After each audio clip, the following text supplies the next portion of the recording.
नमस्ते to all of you. आज के सेशन में आपका स्वागत है। और 5 जुलाई 2022 को जितने भी नोटिफिकेशंस और सर्कुलर्स आए हैं उसको हम लोग डिस्कस करेंगे और इंटरेक्टिव सेशन होगा।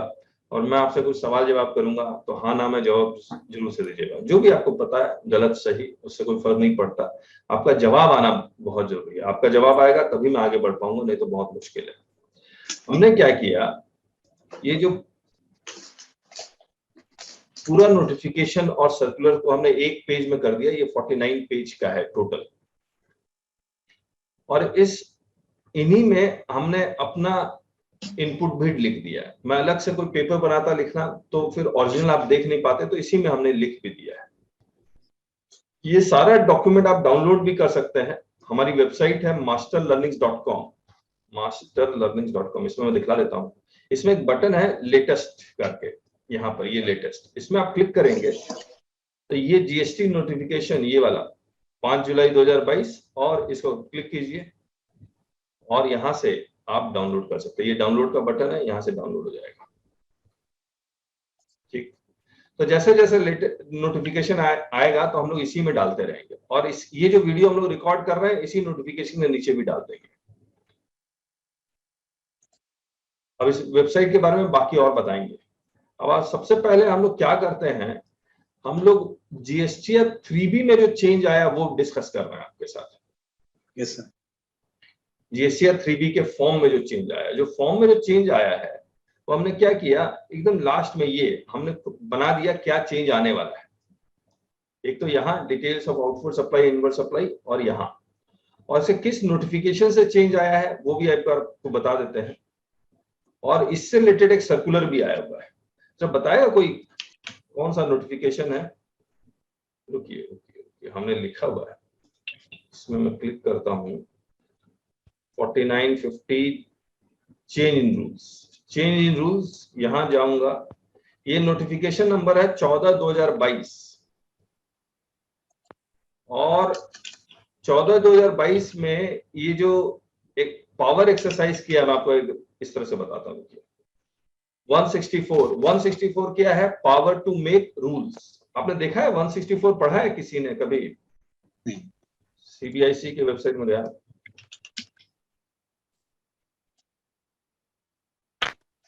और हम लोग डिटेल डिस्कशन करते हैं रूल्स। 164 ये देखना बहुत जरूरी है, याद रखिएगा। ये सब टेक्निकल बेसिस पे ये सब चैलेंज भी होते हैं। 164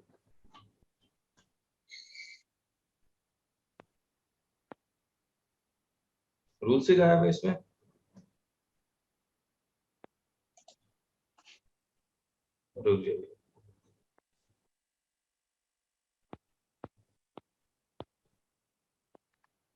इसमें मुझे लग रहा है अमेंड कर रहे होंगे। देख रहे हैं सर, हाँ जी, रूल्स देख रहे हैं आप, रूल्स देख रहे हैं, एक्ट देखना। ओह सॉरी, एक्ट देखना, सेक्शन 164।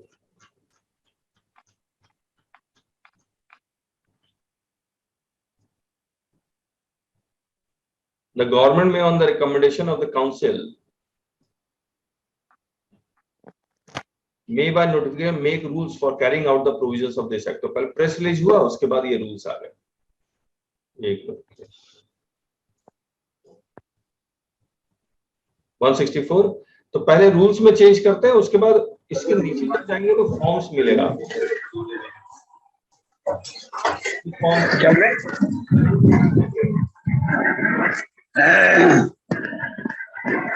प्लीज मैं म्यूट कर रहा हूं सबको। अच्छा, आप कोशिश कीजिए कि मोबाइल फोन लेके आप घूम घूम के जो सेशन अटेंड कर रहे हो उसको अवॉइड कीजिए। प्लीज अनम्यूट कर लीजिएगा जवाब देने के लिए। In the set rules in form 3B, यहां पर चेंजेस किए गए। अब देखिए, मैं चेंजेस कैसे कैसे आपको फॉर्म में पढ़ते हैं वो जानना बहुत जरूरी है। In paragraph 3.1 in the heading after the words liable to reverse charge, मैं आपको पहले ये कुछ बताता हूं, रुकिए, ऐसे नहीं होगा। भाई रिवर्स चार्ज के कितने प्रोविजन है, कौन कौन सा सेक्शन है रिवर्स चार्ज के, जरा बताएगा कोई? प्लीज बताइए। 93 और 94 94 और 92 और एक है 95। जो कॉन्सेप्ट ऑफ एग्रीगेटर है, ई कॉमर्स ऑपरेटर के थ्रू आप बेचते हैं, करेक्ट है? तो जो आप ई कॉमर्स ऑपरेटर के थ्रू बेच रहे थे उसका कोई अलग से कॉलम नहीं बना हुआ था। तो लोग क्या करते थे, टैक्स लायबिलिटी में ही जो 3.1 का जो टैक्स लायबिलिटी उसी में शो कर देते थे।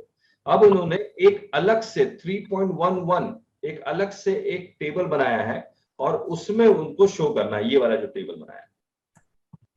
और इस टेबल में इन्होंने लिखा क्या है ये बता देता हूं आपको। मुझे एक बात बताइए, ई कॉमर्स ऑपरेटर के थ्रू कितने सर्विसेज आप बेच सकते हैं 9(5) में? पहला 4 हो गया ना, अर्बन, ओला, उबेर। यस, पहला कौन सा है?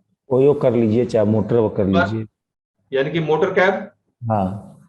दूसरा कौन सा है? Ola, OYO, hotel accommodation. Hotel accommodation. तीसरा कौन सा है? तीसरा आपके अर्बन क्लैब। प्लम्बिंग टाइप का अर्बन क्लैब, अर्बन कंपनी। और आखिरी कौन सा है?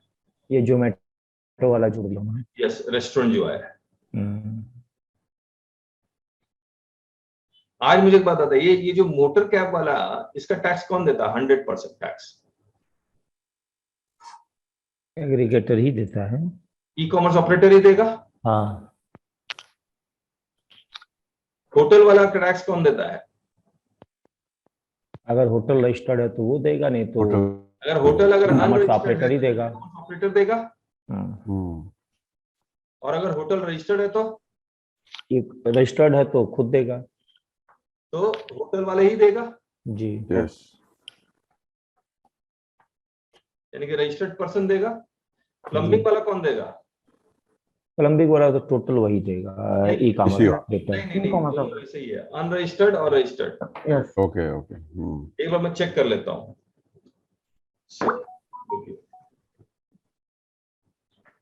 इसमें तो इंटर इंट्रा दोनों छूट है ना उसको 20 लाख तक, हाँ, इसलिए वही देगा ई कॉमर्स ऑपरेटर वाला।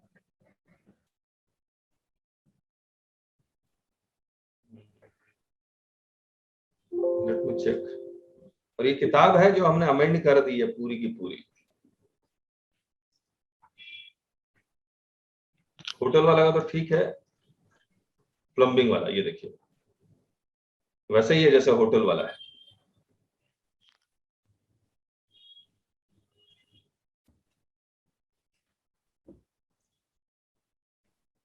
और रेस्टोरेंट वाला कौन देगा? जोमेटो वाला देगा 100% ई जी। कॉमर्स। ठीक है। अब देखिए इन्होंने 9(5) में 2 बनाया है। मैं इसको एक बार हटा देता हूँ। 9(5) में 2 बनाया है, 1 और 2। 1 में क्या लिखा हुआ है? To be furnished by electronic commerce operator. तो यहां पर बताइए, इलेक्ट्रॉनिक कॉमर्स ऑपरेटर भरेगा, रजिस्टर्ड पर्सन नहीं भरेगा।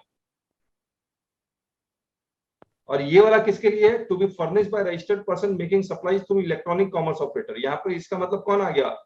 टैक्सेबल पर्सन जो इलेक्ट्रॉनिक कॉमर्स ऑपरेटर के थ्रू सप्लाई कर रहा है। यानी कि एक होटल आ गया और एक प्लम्बर आ गया। हाँ।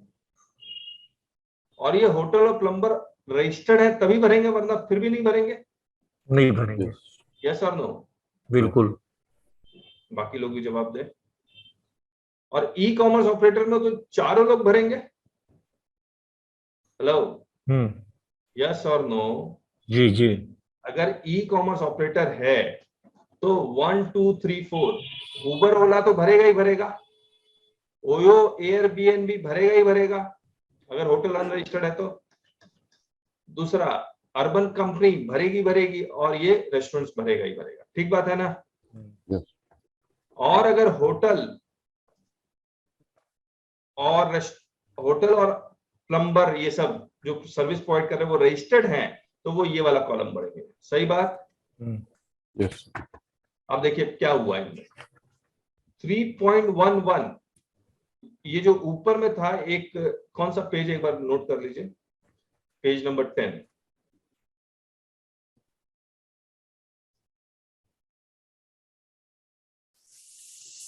यहां पर इन्होंने देखिए, inward supply liable to reverse charge other than those covered in 3.11। और 3.11 में कौन सा कवर्ड है? 9(5). 9(5) में कौन सा कवर्ड है? ई कॉमर्स ऑपरेटर। और ई कॉमर्स ऑपरेटर में 2 पार्ट, पहला और दूसरा। ये क्लियर है? तो बता दीजिए हाँ ना। Yes, yes. यस सर, इसमें एक क्वेश्चन और बन रहा है, जरा फॉर्म जरा खोलिए 3B वाला। बताइए राजेश जी।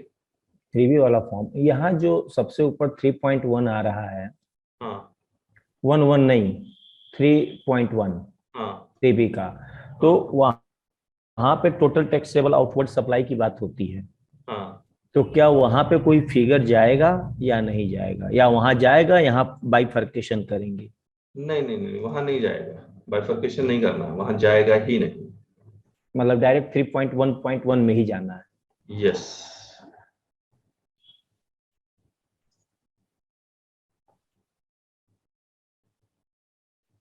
सॉरी, मैं अलग से भी निकाल लेता हूँ।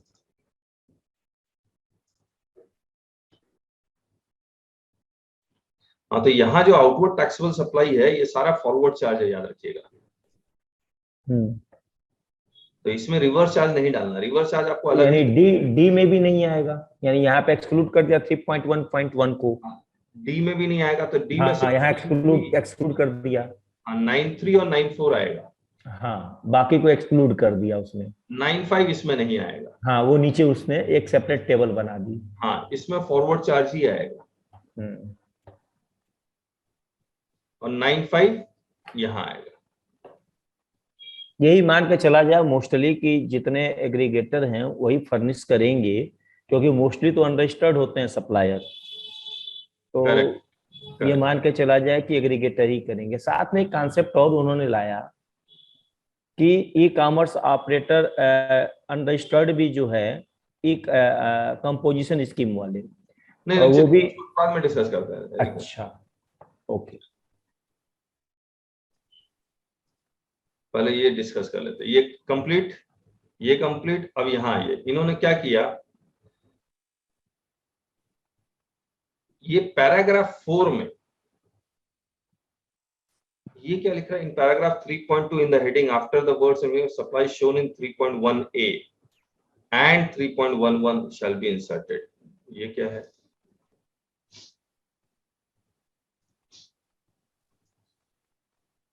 इसको एक बार हटाता हूं। कौन सा पैराग्राफ बोल रहा है ये, इन पैराग्राफ 3.2 यस। अच्छा, यहाँ पे इसको जरा डिस्कस कर लेते हैं, ये इंपॉर्टेंट है। एक बात बताइए, यहां पर जब आप लायबिलिटी शो करते हैं, यहां पर फॉरवर्ड चार्ज में जब लायबिलिटी शो करते हैं, ये डेटा ऑटो पॉपुलेट होके कहां से आता है, ये वाला डेटा? ये तो 1 से आ जाता है, जीएसटीआर 1 से आता है। जीएसटीआर 1 में आप B2B अलग लिखते हैं, यस B2B अलग लिखते हैं। Yes sir. जो कंपोजिशन को जब आप बेचते हैं तो B2B सप्लाई माना जाता है या B2C माना जाता है? B2C। जब आप कंपोजिशन को बेचते हैं तो उसको B2B बोलेंगे या B2C बोलेंगे? B2C बोलेंगे। क्या बात है, B2B Register. जो UIN होल्डर को आप बेचते हैं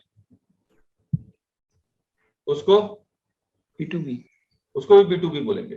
क्योंकि उसको रिफंड अनरजिस्टर्ड लेना को है। बेचते हैं, हेलो, जब आप अनरजिस्टर्ड को बेचते हैं तो उसको क्या बोलेंगे? B2C B2C। तो B2C सप्लाई को 2 पार्ट में डिवाइड किया हुआ है, यस एक लार्ज एक स्मॉल। Yes sir.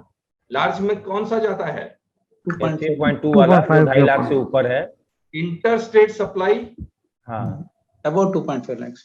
और 2.5 लाख से ज्यादा। ऊपर 2.5 लाख से ज्यादा है, वही तो जाएगा। जी, yes sir. And greater than 2.5 lakh. Yes. और स्मॉल में कौन सा जाएगा? Registered B2C. नहीं, स्मॉल में उसमें तो जाता ही नहीं कुछ भी, 2.5 लाख से नीचे वाला इंटर स्टेट में सारा इंट्रा जाएगा बिल्कुल। Yes sir. Plus inter state अगर 2.5 लाख से कम है। तो 3.1A में आ जाता है। नहीं, मैं जो पूछ रहा हूं बताइए, स्मॉल में क्या जाएगा? अगर लार्ज में जा रहा है सिर्फ इंटर स्टेट एंड जो 2.5 लाख से ऊपर है, हाँ, वही जा रहा है। स्मॉल में कौन जाएगा? इंटर स्टेट जो 2.5 लाख से कम है और ऑल इंट्रा जाएगा। यस और नो? Yes, yes. अब मैं आपसे एक बात पूछूंगा, आप बताइएगा, मैं दिल्ली का और महाराष्ट्र के दुकान से मैंने कोई सामान खरीदा, चॉकलेट खरीदा 100 रुपए का। मुझे एक बात बताइए आप, ये महाराष्ट्र वाला जब मुझे इनवॉइस इशू करेगा तो उस, और मैं अनरजिस्टर्ड हूं, तो क्या वो महाराष्ट्र का एड्रेस डालेगा या फिर दिल्ली का एड्रेस डालेगा? महाराष्ट्र का। महाराष्ट्र का। सर क्यों डालेगा जब वो कंज्यूमेबल है वहीं? हाँ। हाँ,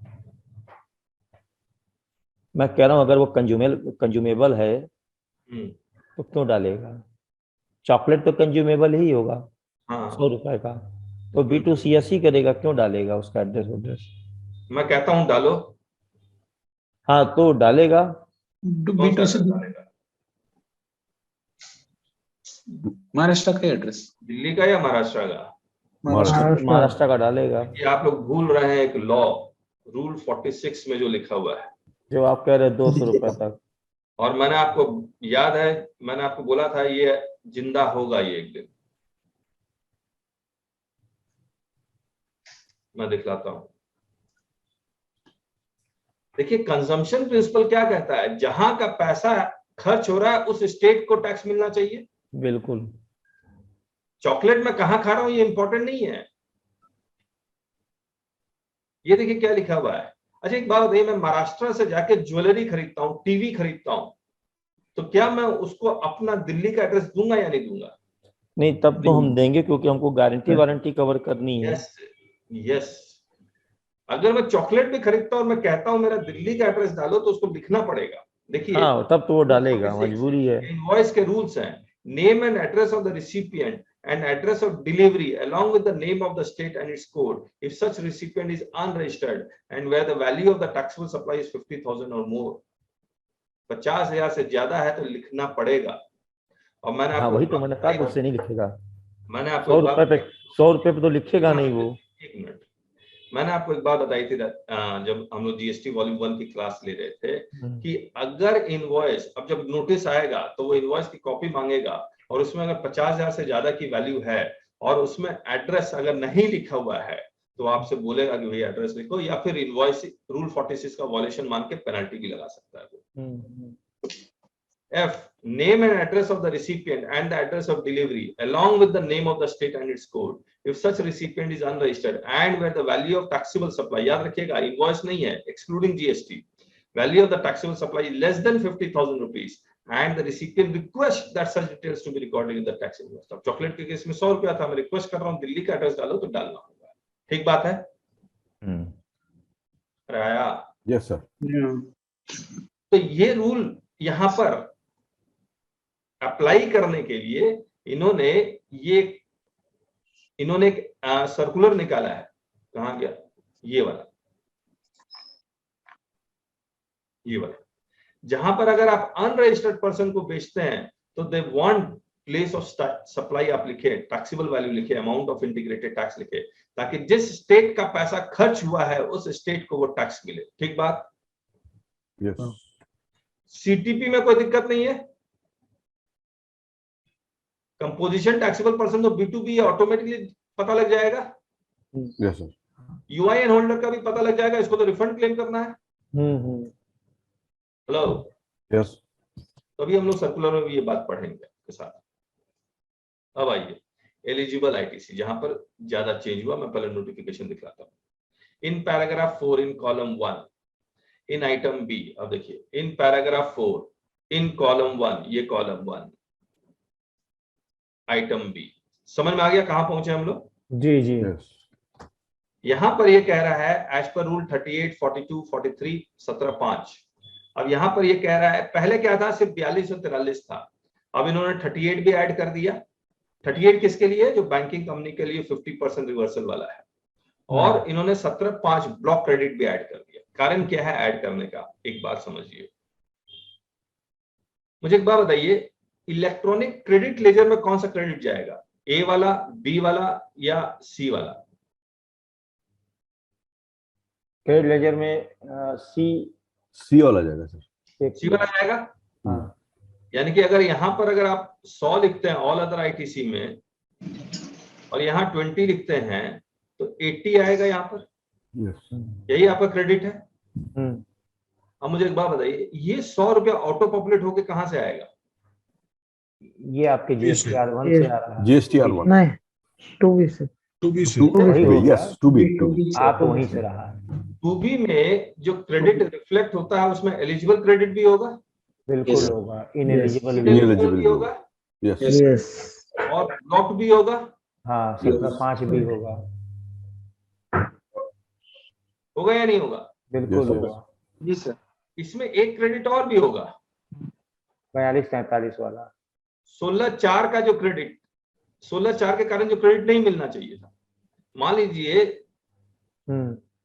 22-23 में किसी ने 17-18 का इनवॉइस अपलोड किया है तो उसका क्रेडिट मिलेगा आपको? नहीं मिलेगा। 18 तो नहीं बोलता हूं मैं, 19-20 बोलता हूं। 17-18 नहीं बोल रहा हूं क्योंकि 17-18 में मैचिंग अलाउड नहीं थी। मान लीजिए नवंबर 2019 का इनवॉइस अपलोड कर रहा है,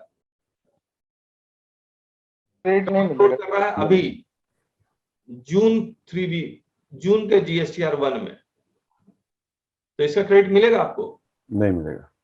तो 16/4 का भी क्रेडिट होगा। Yes. दूसरा, मेरा थोड़ा सा ओपिनियन दूसरा है।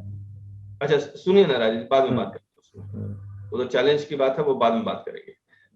एक बात और बताइए मेरे को, मैं दिल्ली का, ये हो क्या रहा है, लिखा नहीं रहा है ये, मैं दिल्ली का,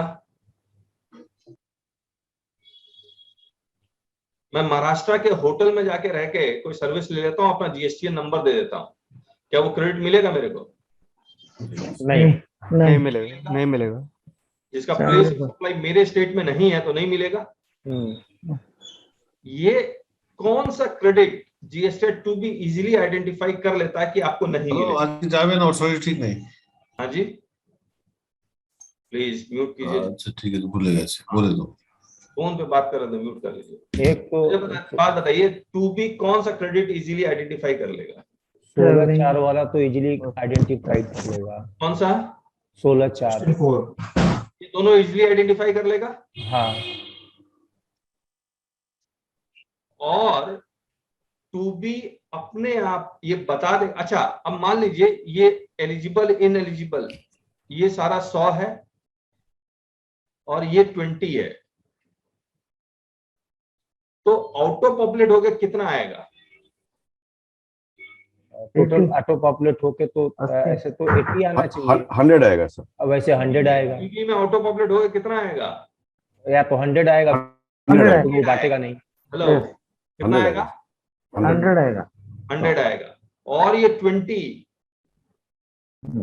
हमको बाद में ब्लॉक रिवर्स करना है। रिवर्स करना है। यहाँ आएगा। रिवर्स का। Yes. D का ये चेंज हुआ, मैं आपको दिखलाता हूँ। 16/4 में डाल दिया, ये क्लियर होगा या नहीं हुआ? क्लियर हो गया। अब जो चेंज हुआ वो मैं दिखलाता हूँ, देखिएगा। D का ये आइटम D, ये रहा, ineligible ITC under section 16(4) and ITC restricted due to place of supply provision, जो होटल वाला मैंने आपको एग्जांपल दिया। ठीक बात है।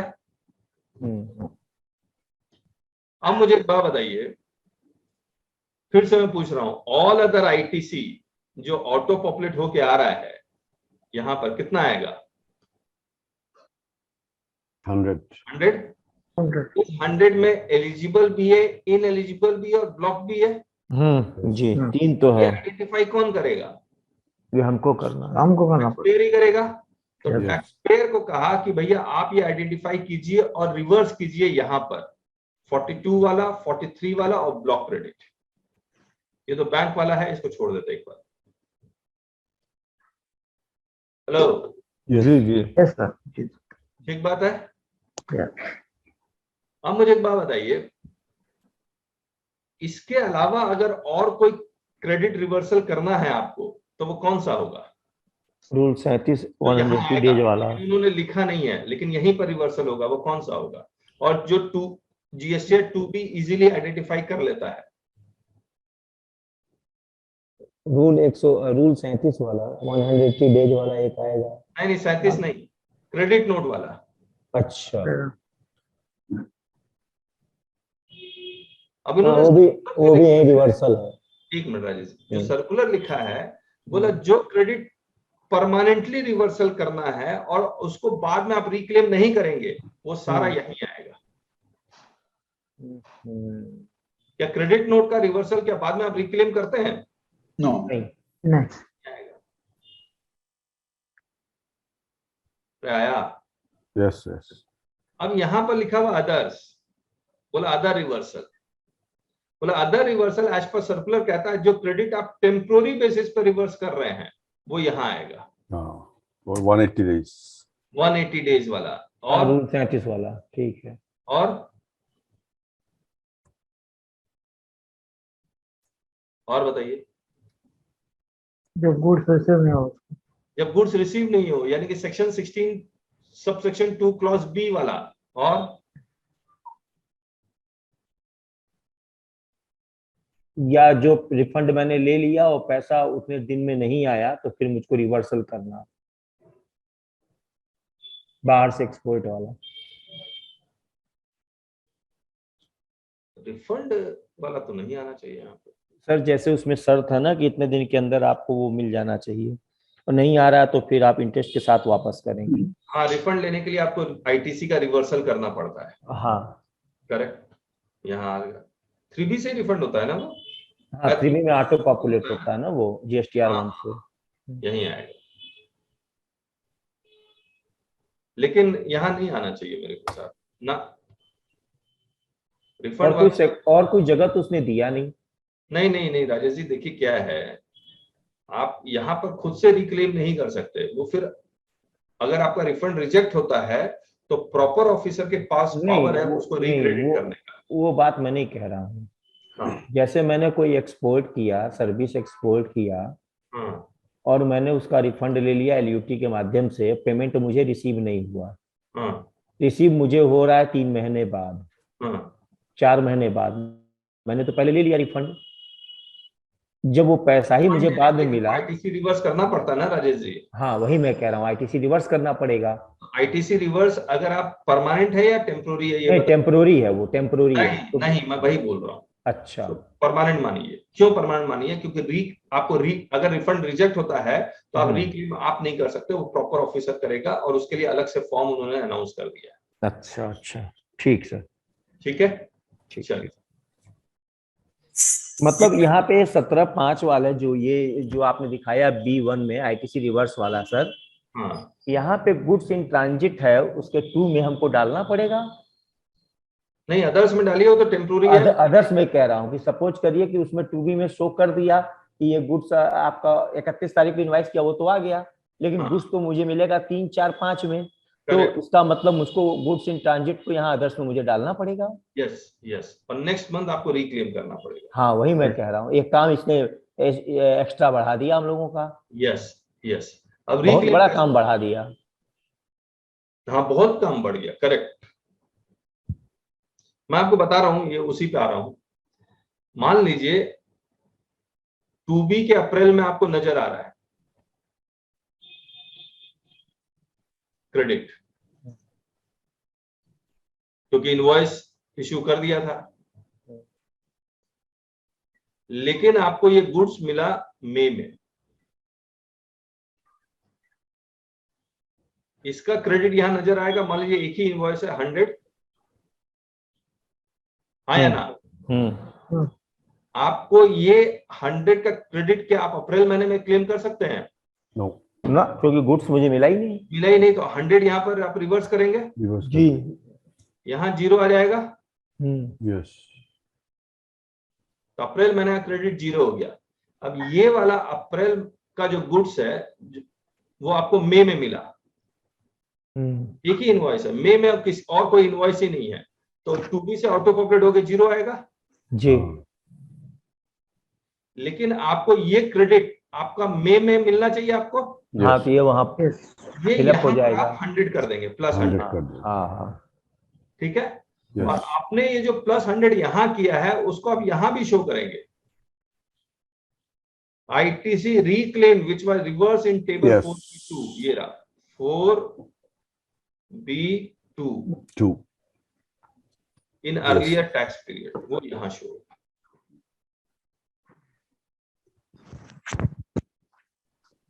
Yes. आया। आया सर। तो फिर से रिपीट कर रहा हूँ, ये बड़ा इंपॉर्टेंट है, ऑब्वियसली बहुत काम बढ़ गया। बहुत काम बढ़ गया, व्यापारी देता नहीं है करके। हाँ, व्यापारी देगा नहीं। अब हम लोग को यही मालूम है कि नहीं कितने मिला, बोला दिन से। 2B में आ रहा है, ले लो। हाँ, अब हम लोग को ये करना पड़ेगा कि 25 या 26 के बाद का जितना है ना सब उसमें डाल के अगले महीने क्लेम कर दो। सिंपल हाँ, फंडा, 1 महीना का इंटरेस्ट दीजिए, सिंपल फंडा है ना।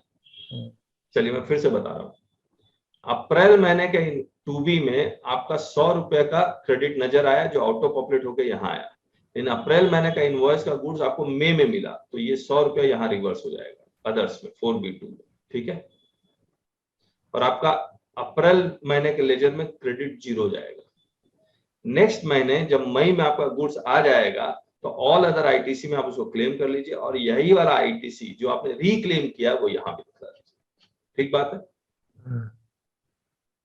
उसी तरह से 37 का 180 डेज के अंदर पेमेंट नहीं किया तो रिवर्स कीजिए, वो अदर्स में शो कीजिए, और उसके बाद जब भी आप पेमेंट करेंगे तो यहाँ ऐड कीजिए, यहाँ माइनस कीजिए। आया जी। इसको नोटिफाइड कब, क्या मतलब इसको एप्लीकेबल कब से कर रहे हैं ये? आप ये समझ लीजिए अभी जो जुलाई में आएगा 3B, मुझे लगता है उसमें एप्लीकेबल होगा ये देख लीजिए। इसमें कोई एप्लीकेबल की डेट लिखी हुई है? नहीं लिखी हुई है तो डेट ऑफ नोटिफिकेशन है 5 जुलाई हो गया। हाँ, पोर्टल तैयार हो जाए तब की बात। पोर्टल तैयार ही होगा, बहुत जरूरी नहीं है सर। चलिए ठीक है। अब हमने क्या किया, ये सारा डॉक्यूमेंट आप डाउनलोड कर सकते हैं और ये सारा आप मैंने यहां लिख भी दिया है। New instruction to be filled in 3B, fill on यहां पर 1 में, यहां पर हमने 1 2 3 शो नहीं किया है, लेकिन मैं शो कर देता हूं।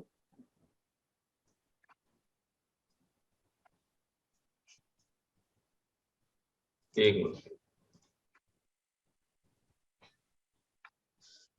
ये है 1,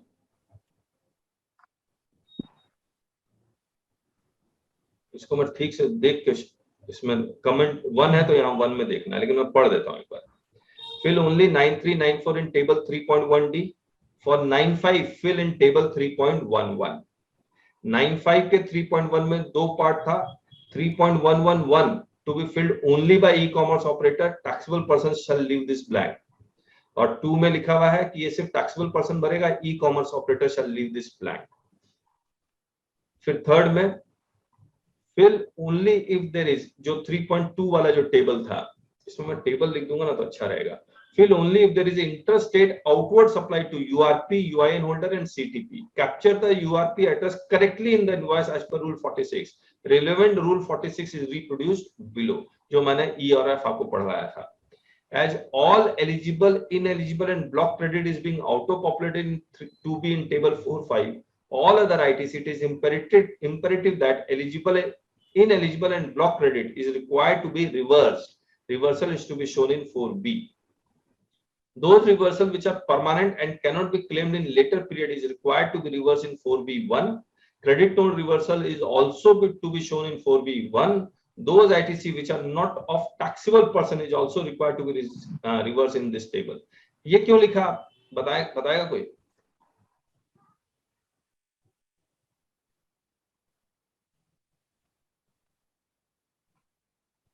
प्लीज बता दी। ये masterlearnings.com है, मैं S लगाना था राजेश जी। अच्छा,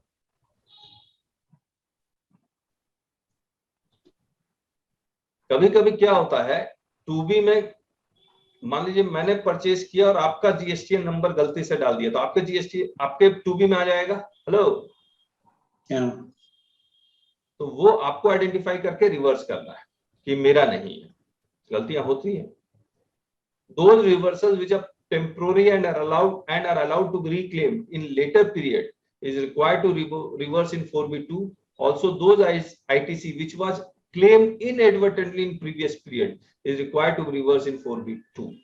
Reclaim of credit in later period is required to be shown in both in table 4A5 and 4D1, जो हमने यहाँ पर बताया था। रिक्लेम करेंगे तो आपको दोनों जगह शो करना पड़ेगा, ऑल अदर आईटीसी में भी और यहाँ रिक्लेम वाले में भी। ठीक बात। Those ITC which are not available on account of 16(4) या place of supply, वो अपने आप ऑटो पॉपुलेट होके यहाँ आ जाएगा इस जगह। बताइए।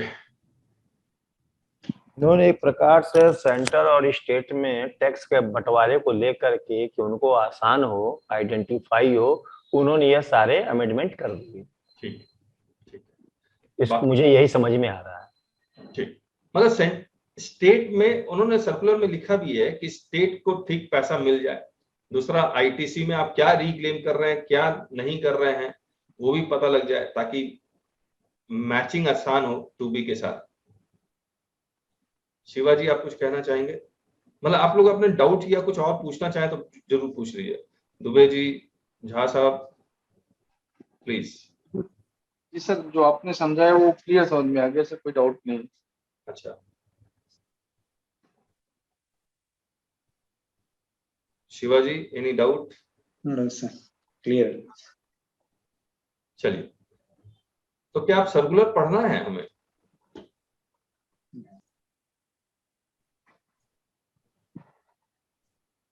देखिए, ये सर्कुलर है 168 है, याद रखिएगा। 168 में पावर है टू इशू द सर्कुलर। ऐसे आपको कम से कम 20% सर्कुलर मिल जाएंगे जहां पर they have not used the word 168. If they have not used the word 168, it means that is not a valid circular and not, if it is beneficial, not applicable to us. चलिए, ये वही सारा कुछ है, मैंने आपको बता दिया, मैं पढ़ नहीं रहा हूं इसको। पढ़ लेंगे आप? या ये circular can I download this circular sir? वो पूरा का पूरा सब कुछ आप डाउनलोड कर लीजिए हमारी वेबसाइट से। वो कहाँ मिलेगा ये सर्कुलर? masterlearnings.com। नहीं, वो तो मिल गया, वो तो लेटेस्ट में मिल गया, मैंने डाउनलोड कर दिया वो वाला 3B वाला। ये सर्कुलर कैसे कहाँ मिलेगा सर? उसी में तो है। ओके ओके ओके, ठीक है। वो जो आपने 49 पेज डाउनलोड किया है उसमें हाँ, सब है। उसी में है क्या? हाँ, ये 49 पेज पूरा है वो। ओके ओके सर, तब तो हो गया, डाउनलोड कर लिया मैंने।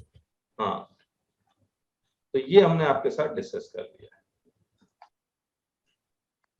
अब एक और जो मोस्ट इंपॉर्टेंट है वो डिस्कस करते हैं। एक रुक से यहाँ इन्होंने एक नया रूल इंसर्ट किया, रूल 88B,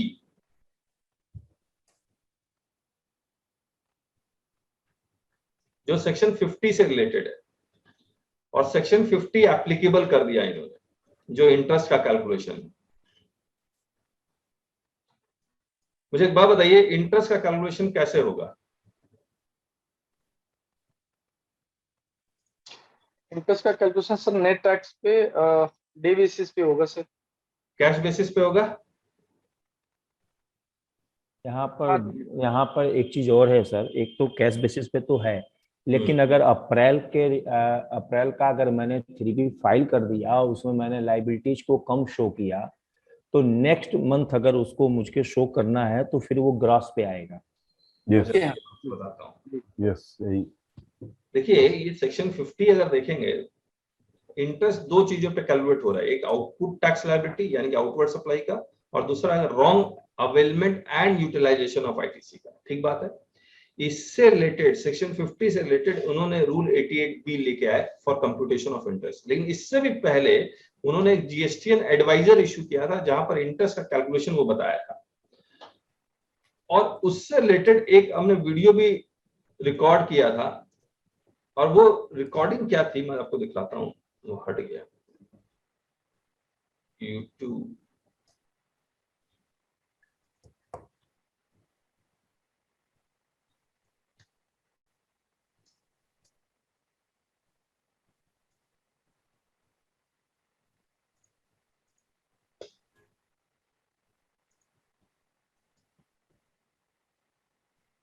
आप इसको डिटेल में देख लीजिएगा। ये रहा interest on late payment of GST. मैं इसका तो ना चैट बॉक्स में आपके साथ ये इसका लिंक शेयर करता हूं। ओके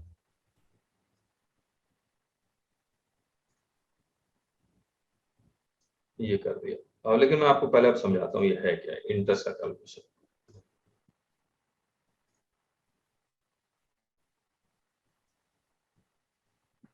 व्हाइट बोर्ड नजर आ रहा है आपको? Yeah. देखिए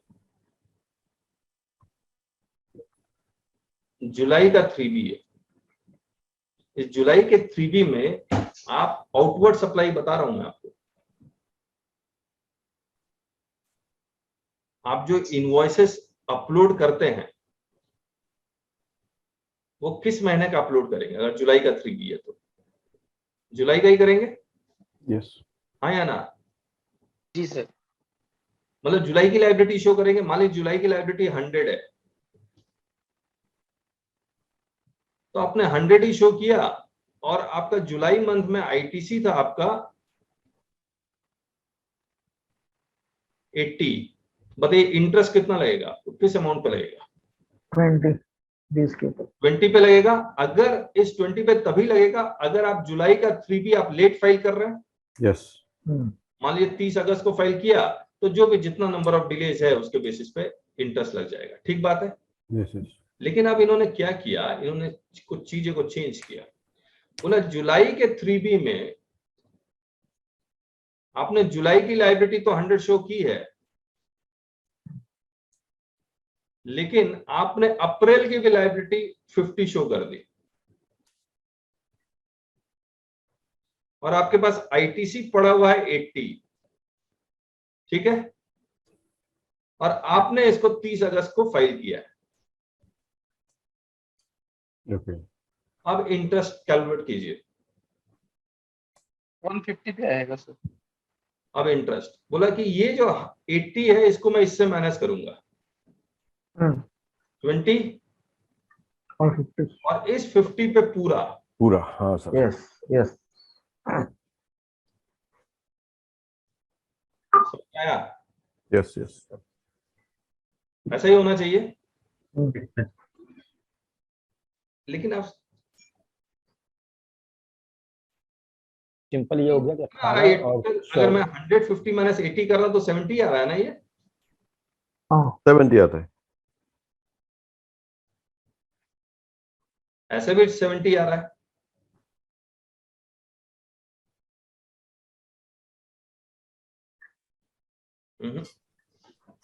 सर आप इसको जीएसटी जो एडमिशन था उसने बताया था हम 150 पे कैलकुलेट कर लेंगे एंटायर टैक्स लायबिलिटी पे। एक बार रूल पढ़े। हाँ सर देखते थे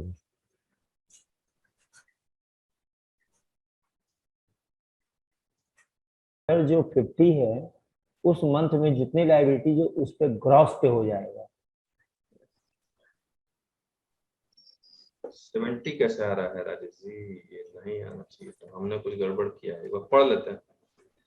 In case where the supplies made during a tax period are declared by the registered person in the return for the set period.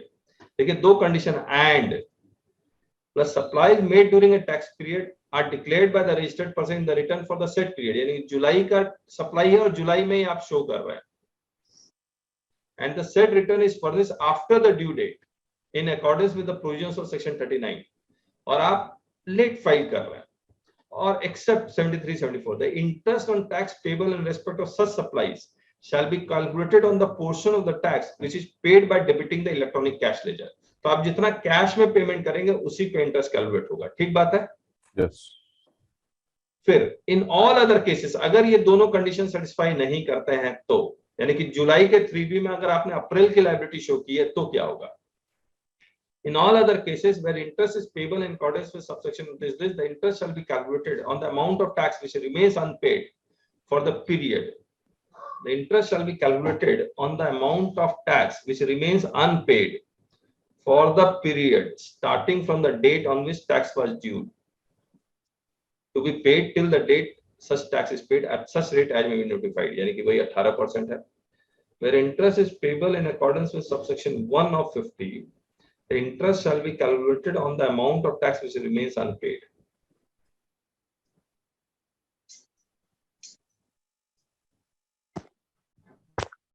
Sir हाँ बताइए सर एक्चुअली ऐसा क्या है, अभी 100 रुपीज अगर आउटपुट लायबिलिटी रहेगी और उस महीने मुझे 120 आईटीसी रहेगी, तो और अप्रैल का महीने 50 महीने मुझे पे लायबिलिटी है, तो एक फुल मिनट, 50 के ऊपर रुकिए, टैक्स आप बता रहे हैं 100, आईटीसी कितना बता रहे हैं आप? आईटीसी 120.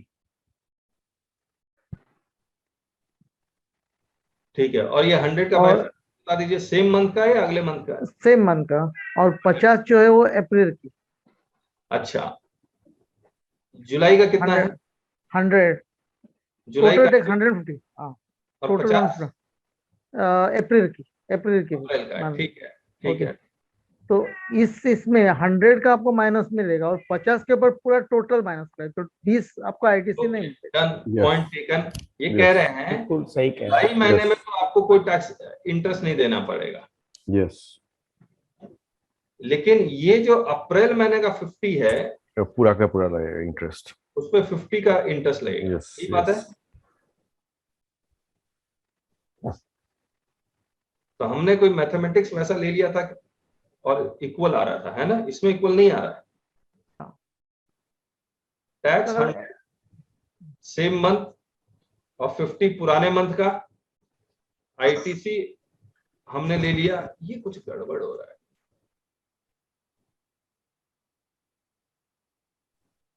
आईटीसी मान लीजिए 30 ले लिया. ओके, अब तो ये सेम आ जाएगा. 150 माइनस 30 कितना होता है? ये 120 है ना? Yes. और ऐसे भी कैलकुलेट करें, 100 माइनस 30 70 प्लस 50 120. अगर आईटीसी ज्यादा होगा तभी दिक्कत है, मतलब Yes, तभी कैलकुलेशन अलग आ रहा है. ठीक बात है ना? Yes. तो क्यों ज्यादातर लोग ऐसे करते हैं कि जब आईटीसी एक्सेस करते हैं तभी वो पिछला वाला आईटीसी यानी कि आउटपुट ट्रैप है वो उस महीने में दिखाते हैं. ठीक तो है, बहुत लोगों ने किया भी है. ओके. चलिए, अच्छा इसमें क्लैरिटी आ गई सबको? Yeah. ये कहीं ग्रॉस वर्ड आया है क्या सर? नहीं आया, वो एडवाइजरी में आया था. मैं आपको एडवाइजरी दिखलाता हूँ. आप वो वीडियो देखिएगा, मुझे ढूंढना पड़ेगा. एक बार वो वीडियो देखिएगा आप लोग. वीडियो लिंक नहीं है सर अब चैट बॉक्स में. चैट बॉक्स में भेज दिया वीडियो लिंक.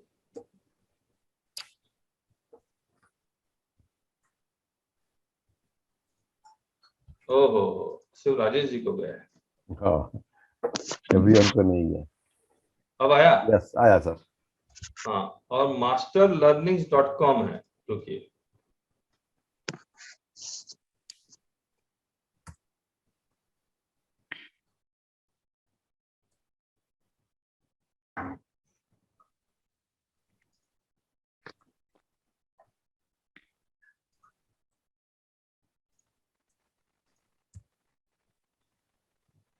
अब आइए, रॉन्ग यूटिलाइजेशन ऑफ आईटीसी पे इंटरेस्ट कैसे कैलकुलेट होगा?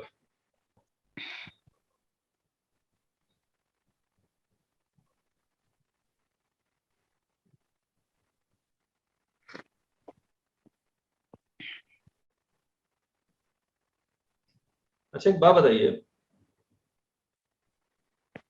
आपने आईटीसी क्लेम किया है 500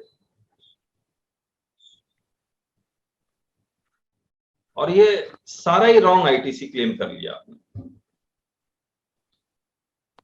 इसको यूटिलाइज कब मानेंगे?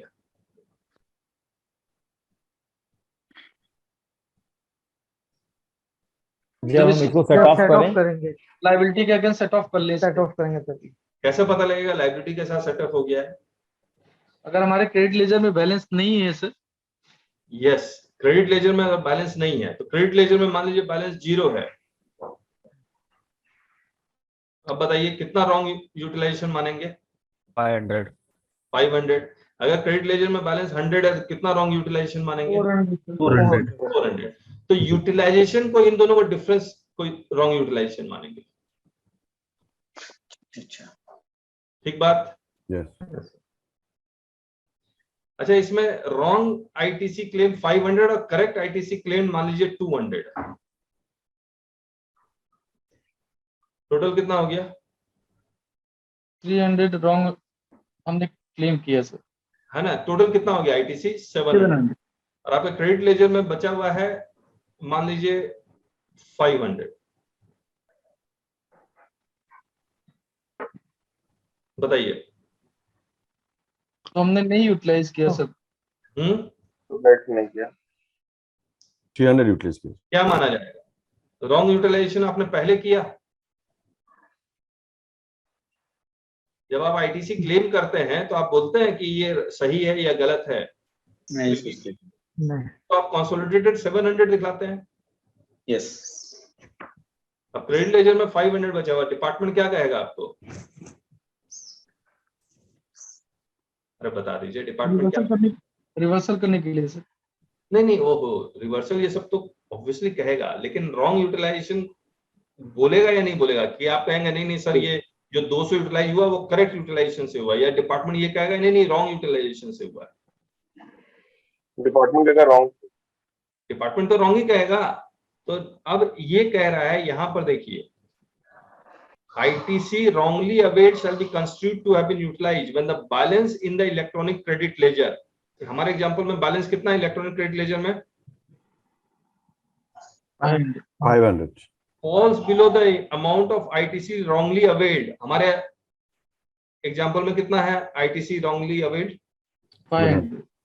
700। falls below the amount of input tax credit wrongly availed, लेकिन ये wrongly वर्ड तो लिखा हुआ है, falls below the amount of ITC availed होना चाहिए था, wrongly availed लिख रहे हैं ये।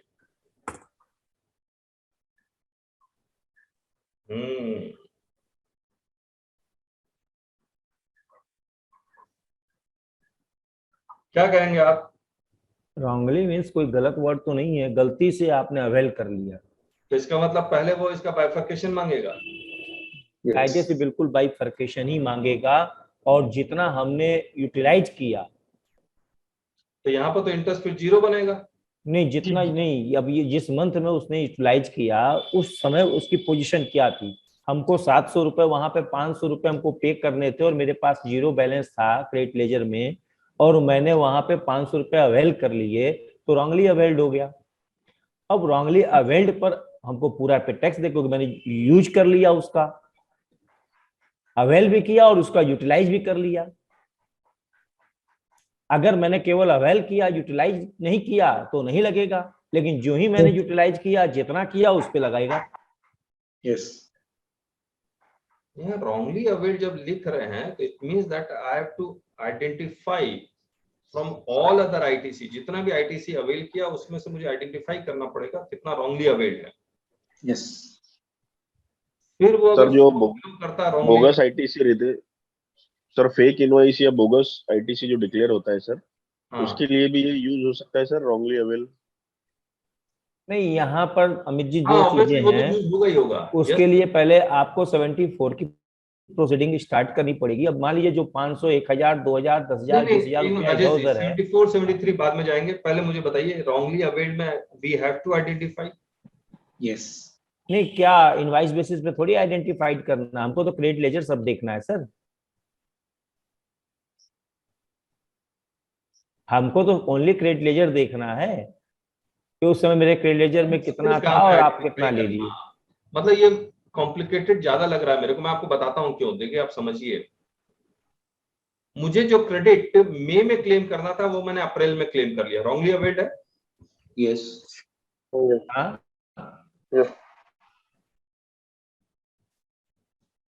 और जो क्रेडिट मई में अवेल करना था वो मैंने, ये मई का क्रेडिट था, लेकिन मैंने अवेल कब कर लिया? अप्रैल में। अप्रैल में। हाँ, अप्रैल में मैंने टोटल क्रेडिट क्लेम किया हुआ है मान लीजिए 300 और ये प्लस 50। मैं 3B में तो कंसोलिडेटेड 350 दिखला रहा हूं। बिल्कुल। यस। मैंने ITC जो यूटिलाइज किया है वो मान लीजिए मैंने 200 यूटिलाइज किया, मेरे ओके। क्रेडिट लेजर में 150 बचा हुआ है, हम्म। ठीक है। हम्म। अब मुझे आइडेंटिफाई करना पड़ेगा इस 350 में रॉन्गली अवेल्ड कितना है। सर अगर टू बी को अगर हम आइडेंटिफाइड कर लेते हैं, नहीं नहीं, एक मिनट रुकिए, कैसे करना वो तो बात की बात है, लेकिन आइडेंटिफाई करना पड़ेगा ना मेरे को। हेलो, क्या हम ऐसे नहीं देख सकते कि मेरा इतना उसमें है, कितना मैंने रॉन्गली अवेल कर लिया? नहीं नहीं राजेश जी, टीपो में तो पॉइंट ये है कि अगर यहाँ लिख रहा है कि I have to identify wrongly availed, obviously ये एसएससी के फेवर में ही है, ये हर हालत में एसएससी के फेवर में है कि रॉन्गली अवेल्ड मुझे अगर आइडेंटिफाई 350 में रॉन्गली अवेल्ड कितना है, सिर्फ 50 है, 50 रुपीज है, ओनली 50 रुपीज। ये क्रेडिट लेजर 50 से तो कम हुआ नहीं है, नहीं, ना तो यूटिलाइज हुआ ही नहीं है, फिर इंटरेस्ट नहीं हुआ। इंटरेस्ट तो बनेगा ही नहीं, जब तक हम यूटिलाइज नहीं करेंगे इंटरेस्ट नहीं बनेगा। तो आपसे लाइव आने से पहले मुझे तो ये, मैं रॉन्गली वर्ड इतना स्ट्रेस आउट करके पढ़ ही नहीं पाया, मैंने तो सिर्फ इतना देखा 350 था, 150 हुआ, डिफरेंस है, दैट इज रॉन्गली यूटिलाइज, तो वो भी गलत है। जी, जब इनकी प्रेस रिलीज आई थी तो मैं एक शब्द कहता था बार बार, तो आप हमको कहते थे राजेश जी आप प्रेस रिलीज बार बार बोल रहे हैं। हाँ, रॉन्गली अवेल्ड एंड यूटिलाइज शब्द आया था आर की जगह। वो तो बाद में आया ना राजेश जी, अब वही applicable- मैं कह रहा हूँ, तो उसी समय मैंने इसको क्लियर किया था। हाँ राजेश जी, अब एप्लीकेबल हुआ है, ठीक हाँ है। अब अप्लीकेबल हुआ, राइट। लेकिन गवर्नमेंट की जो मंशा थी 2017 से ही इसको करने हाँ, की वो थी। तो ठीक थी, वो तो ठीक थी, लेकिन मैं बार बार आपको यही कह रहा था जब तक एप्लीकेबल नहीं होगा मैं कैसे बात करूंगा। हाँ राइट। हाँ, अच्छा रुकिए, सर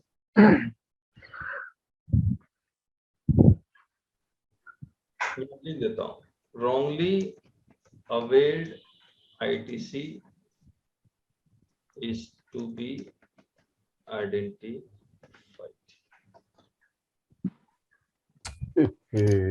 Total ITC availed मान लीजिए 500 है, wrongly availed मान लीजिए balance in electronic credit ledger मान लीजिए 200 है, no interest is payable since, बस इतना ही बहुत है। क्लियर है ये एग्जांपल से? बिल्कुल सही है, और चाहे तो एक छोटा चार्ट भी बना के डाल सकते हैं कि मैंने यूटिलाइज किया कि मैंने यूटिलाइज नहीं किया, दोनों कंडीशन डाल सकते हैं। रॉन्गली अवेल्ड 50 था और बैलेंस में 200 है, तो ये 50 यूटिलाइज नहीं हुआ, वो यहीं से यूटिलाइज, ठीक बात है, सर किताब में लिखा। सर, मेरा एक थोड़ा सा ओपिनियन थोड़ा था कि हाँ, अगर सर अगर अब ये हमारे बुक्स के हिसाब से 500 रुपए है और हाँ। एक्चुअली 2B में आ रहा है 400 रुपए, और मैंने 500 रुपए ले लिया और वो भी लॉन्ग रिवर्ड होना लिखने क्योंकि दीजिए सप्लाई ने नहीं पे। तो जी, एक बार लिखने दीजिए आप क्या बोल रहे हैं। यस, आप कह रहे हैं बुक्स में कितना है, 500 ठीक है, 2B में कितना है, 400 ठीक है, आगे और मैंने यूटिलाइज किया है पूरा 500, अवेल कितना किया है, एवेड 500 किया, अवेल 500, 5 किया है, ठीक है, मतलब आप रॉन्गली अवेल्ड 100 है, 100 हो गया। ठीक है। अब नहीं ये भी तो क्रेडिट लेजर में बचा हुआ कितना है, क्रेडिट में 500 ही है, इलेक्ट्रॉनिक नहीं सॉरी 400 है। 400, तो नो इंटरेस्ट। बाकी लोग बताइए इंटरेस्ट लगेगा या नहीं लगेगा? नहीं सर, मैं कह रहा हूँ इन्होंने ये कह रहे हैं कि बुक्स में मेरे 500 है और टूबी में मैंने 400 है, लेकिन मैंने क्लेम 500 किया है क्योंकि वो रॉन्गली अवेल मैं नहीं मानता, लेकिन उनका ये कहना है रॉन्गली अवेल नहीं मानते हैं, हाँ, लेकिन इनका ये सोचना एक मिनट राजेश, नहीं डबल ए आ चुका है ना, 2B के हाँ according डबल है, आपको? यस सर, यही मैं कहने जा रहा था, यस 16 यही ही मैं आ कहने गया। जा रहा था। ओके ओके, ठीक ठीक, तो इसकी वजह से वो 100 रुपए जो लॉन्ग रिवेट हो जाएगा और उसके ऊपर इंटरेस्ट लगेगा, तो मेरा मानना है नहीं लग रहा है ना संतोष जी, क्योंकि आपके पास क्रेडिट लेजर में 400 बचा हुआ है, 400 है, मैंने ये एवेड और मैंने यूटिलाइज 500 किया है, यूटिलाइज यूटिलाइज 500 अगर किया आपने 500 किया है हाँ तब नहीं तो यहाँ 0 हो गया ना, यस तो 100 रुपए पे लग यस जाएगा। यस यस 100 रुपये, सॉरी यहाँ पे 0 हो गया, ठीक ठीक है, और वो बताइए। एक हो गया। और अगर समझो कि मई का मैंने अप्रैल में लिया है, तो भी मेरे, तो समझो कि 500 रुपये मेरा अप्रैल का है और मई का मेरे को 100 रुपये, उस हिसाब से भी तभी मैंने अगर 600 में आउटपुट रैपिड है तो भी वो रॉन्गली एवेट हो जाएगा। ठीक बात, चलिए बस रॉन्गली अवेड आइडेंटिफाई करना है। उसके बाद ये जिस डेट को आपने रॉन्गली यूटिलाइज किया और जिस डेट को आप रिटर्न फाइल कर रहे हो उस पीरियड का आपको इंटरेस्ट कैलकुलेट करना है। सर एक क्वेश्चन था हाँ सर, ये मतलब कहाँ पे जो मेंशन है कि जो आपकी क्रेडिट बैलेंस में लेजर है वो मतलब आपका सही जो बैलेंस बच रहा है वो आपने रॉन्गली अवेल नहीं किया हुआ है, वो आप क्योंकि डिपार्टमेंट तो यही प्रूव करेगा ना कि आपने रॉन्गली अवेल कर लिया है। हाँ हम ये चीज कैसे प्रूव करेंगे कि नहीं हम जो बैलेंस बचा हुआ है वो हमारा जो है वो जो हमने रॉन्गली अवेल वसंत जी, वो as per balance rule, Vasant ji rule as per rule 88B जाएंगे ना आप। जी जी 88B में रॉन्गली यूटिलाइजेशन क्या होता है वो यहाँ लिखा हुआ एक्सप्लेन किया हुआ है, तो इसी को अकॉर्डिंग करना होगा बात। दूसरी चीज सर, ये जो कह रहे हैं हाँ इलेक्ट्रॉनिक क्रेडिट लेजर आपको डेट वाइज उपलब्ध है पोर्टल पे। डेट वाइज उपलब्ध है, ठीक बात है। हाँ, आप वहां से भी आइडेंटिफाइड कर सकते हैं कि मेरे पास कितना था और कितना 3B में मैंने ले लिया। डेट वाइज की जरूरत है। अगर कोई इंटरप्रिटेशन का कोई मैटर है तब तो फंसेगा ये मैटर। पता नहीं मुझे, क्योंकि होता क्या है सर कि अप्रैल की आईटीसी हो सकता है मैंने जून में लिया हो सकता है मैंने जुलाई में लिया हो, इस साल की आईटीसी अगले साल के सितंबर तक ली है, तो वहां पे तो हमको पूरा आइडेंटिफाइड करना ही पड़ेगा। शायद आप ठीक बोल रहे हैं, एक बार पढ़ते हैं इसको। The date of utilization of such ITC shall be taken to be, मतलब किस डेट को आप मानेंगे यूटिलाइज हुआ है। हमने कहा जिस डेट को आप रिटर्न फाइल करेंगे वही डेट, या जिस जो ड्यू डेट है, whichever date is earlier. The date on which return is due to be furnished under section 39 यानी कि 3B का ड्यू डेट, और the actual date of filing of the said return whichever is earlier, ठीक है।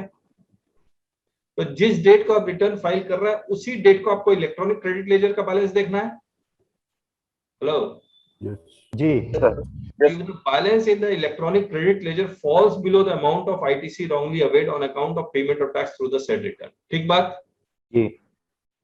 तो आपको जिस date को आप बेसिकली रिटर्न फाइल कर रहे हैं या ड्यू डेट को, उस डेट को आपको इलेक्ट्रॉनिक क्रेडिट लेजर का बैलेंस देखना, और वो एक बाप रे बाप, ये तो अजीब सी कहानी है।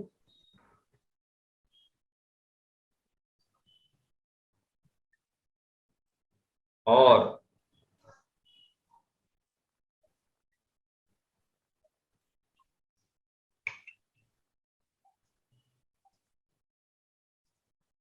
लाइव क्लास में यही फायदा है। आपको समझ में आया मैं इतना चौंका क्यों? जी सर। आप देखिए ये क्या कहना चाह रहा है। मान लीजिए, अब एग्जांपल से समझते हैं।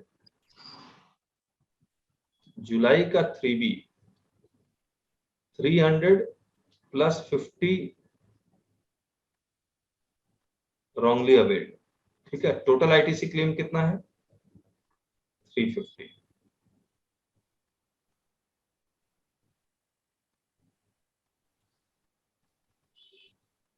मेरा 3B का ड्यू डेट है 20 अगस्त। मैंने फाइल ही नहीं किया, नॉट फाइल्ड।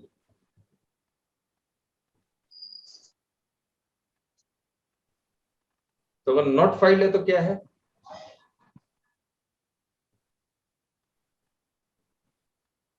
The date ही नहीं हुआ। return is due to be furnished under section 39 or actual date of filing of the said return whichever is earlier. मैंने फाइल ही नहीं किया तो क्या होगा? डेट बनेगा सर। 20 अगस्त ही रहेगा। 20 अगस्त ही रहेगा सर। ठीक है, अब मैं जी। 20 अगस्त को मुझे चेक करना है मेरा इलेक्ट्रॉनिक क्रेडिट लेजर का balance. Yes. If the balance in the electronic credit ledger falls below the amount of ITC wrongly availed on account of payment of tax through the said return, हमने जब 3B file ही नहीं किया तो utilise होगा? नहीं. नहीं नहीं हो हेलो, नहीं होगा, नहीं होगा। नहीं होगा। जब यूटिलाइज ही नहीं होगा तो इस पे इंटरेस्ट लगेगा? नहीं लगेगा. फिर इन्होंने ये लिखा क्यों है ड्यू डेट?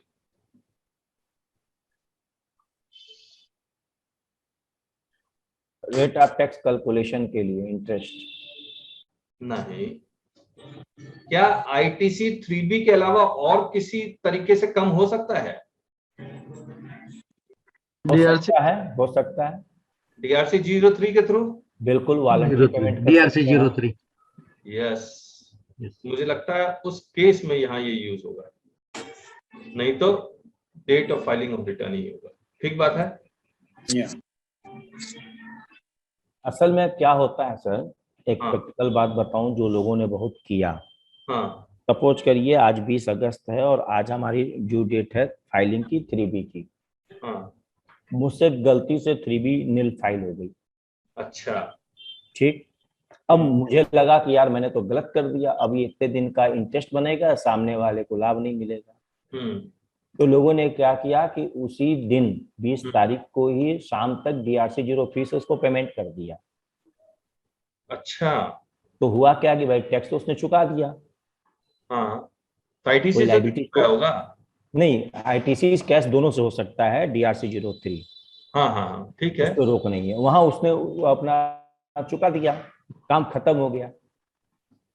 अब समस्या आज की डेट में क्या आ रही है कि DRC 03 को वॉलंटरी पेमेंट मान ले रहे हैं, हाँ, और जो B2B मैंने सप्लाई किया उसको ITC का लाभ ही नहीं मिला इस बेसिस पे। अच्छा, एक बात बताइए, ये मैं कुछ जो बात हमने यहाँ की DRC 03 है ना, वो बात यहाँ लिख रहे हैं बी में, the date of debit in the electronic credit ledger when the balance in the electronic credit ledger falls below the amount of ITC wrongly availed in all other cases. यहाँ तो नहीं एप्लीकेबल है DRC 03 की बात, तो यहाँ आ रही है ITC, बाकी ITC की बात भी यहाँ आ रही है, ISD की बात भी यहाँ आ सकती है, इनपुट सर्विस डिस्ट्रीब्यूटर की बात। हाँ, ये कहाँ आ रहा है? ये तो एप्लीकेबल ही नहीं हो रहा है, ये क्यों लिख रहे हैं ये? हमको लग रहा है ये 24 और 18% का किस्सा है यहाँ।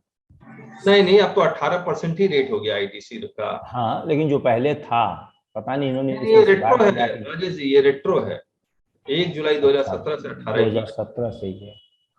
अब एक बार फिर से इसको पढ़ा जाए।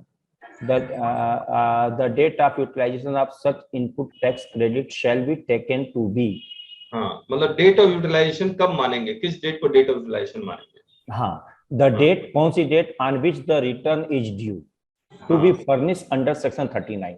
हाँ, या तो 39 के अंदर हमको 20 तारीख या 24 तारीख या 22 तारीख जो भी है वो, or the actual date of filing of the said return. या मैंने 25 को किया, 26 को किया, 30 को किया। चलिए, ठीक, यहाँ कॉमा लगा दिया। इसके बाद कह रहा if the balance is electronic credit ledger falls below the amount.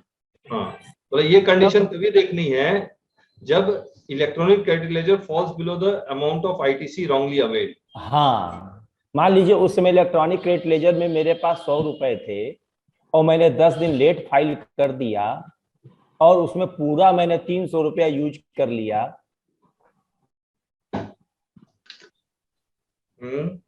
तब वो कह रहे हैं कि आपको इंटरेस्ट पूरे पे लगेगा। एक्चुअल डेट से काउंटिंग कर लेंगे वो।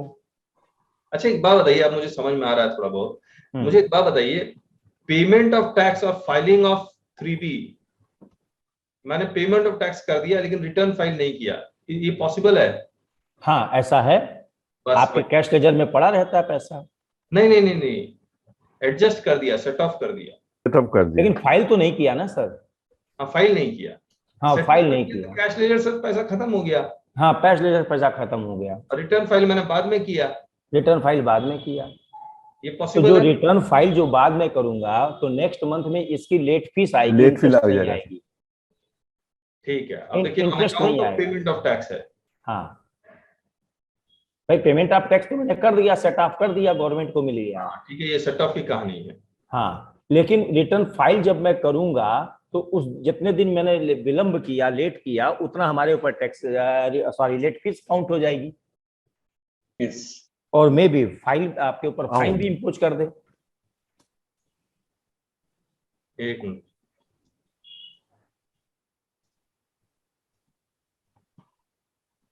थ्रू द सेट रिटर्न, ये सेट ऑफ की कहानी। हाँ। अब देखिए मैं आपको बताता हूँ क्या है, जो मुझे समझ में आया आप बताइएगा। 300 प्लस 50 क्या होगा इसको, प्लस 50 कितना हो गया? 350। ये आईटीसी अवेल्ड है और इलेक्ट्रॉनिक पेमेंट ऑफ टैक्स हमने किया है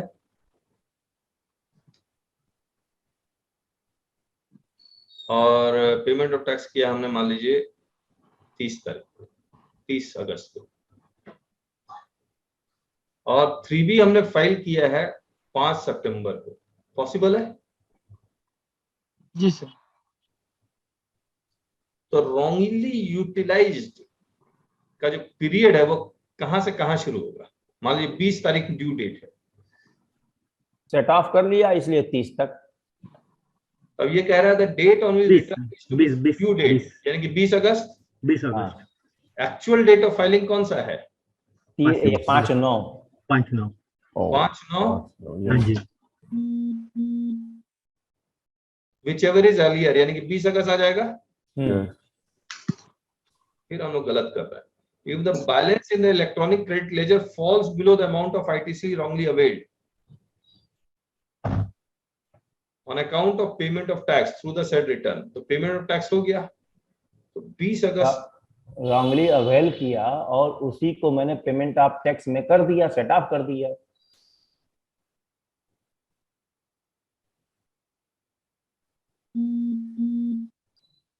हेलो, मैं कह रहा हूं मैंने रॉन्गली अवेल किया और उसी को मैंने टैक्स में सेट ऑफ कर दिया, यूटिलाइज कर दिया, तभी तो सेट ऑफ हुआ। पेमेंट में तो कैश में जमा करना पड़ता है, कैश मैंने जमा नहीं किया। अच्छा, ये 1 क्या आइडेंटिफाई कर रहा है हमारा?